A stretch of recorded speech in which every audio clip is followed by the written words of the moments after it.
بالنسبة لتنقية الألوان أنا بشوف إن مفيش نظرية إن في ألوان معينة هي الحلوة وألوان ما تنفعش. أنا بشوف إن كل الألوان حلوة. طيب إيه اللي ممكن يخلي الواحد يختار ألوان معينة في مساحة معينة في بيت معين؟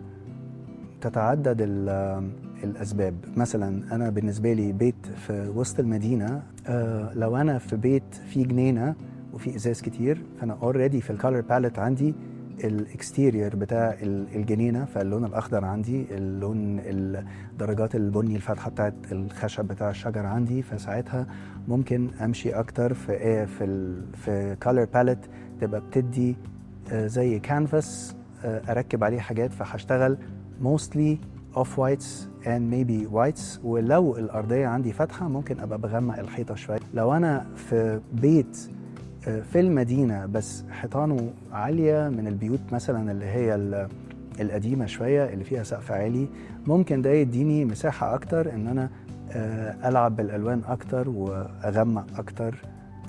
ودايما أنا بحس إن أنا عايز أعمل بالانس بين لون الأرضية وخامة الأرضية والحيطة. يعني لو الأرضية فاتحة هبقى عايز أغمق شوية، لو الأرضية غامقة هبقى عايز أفتح شوية. يعني فرق مثلا في التيبيكال سيتويشن، لو أنا عندي أرضية خشب ممكن أبقى عايز أعمل حيطان أوف وايت أو إيفن شوكينج وايت. لو أنا عندي الأرضية مثلا رخام أبيض ممكن أبقى عايز أغمق الحيطان، وممكن أبقى بفتح الاتنين. يعني أنا مش بشوف إن في ثيوري ثابتة للون، أنا بشوف إن هي بتكون عبارة عن ترجمة بين المساحة وبين الأشخاص اللي قاعدين جوه تلك المساحة والبريفرنسز والحاجات اللي عندهم، وفي الآخر خالص ممكن الألوان تتغير وتتعدد ويبقى عندنا باليتس كتيرة جدا. لو أنا بقى بنقي باليت ليا أنا زي ما قلت، أنا علشان يمكن بحب جدا الطبيعة وبحب دايما إن أنا أدخل الطبيعة جوه، فهتلاقيني دايما بنقي ألوان guided by nature. فهبقى بحب البلوز، هبقى بحب الجرينز.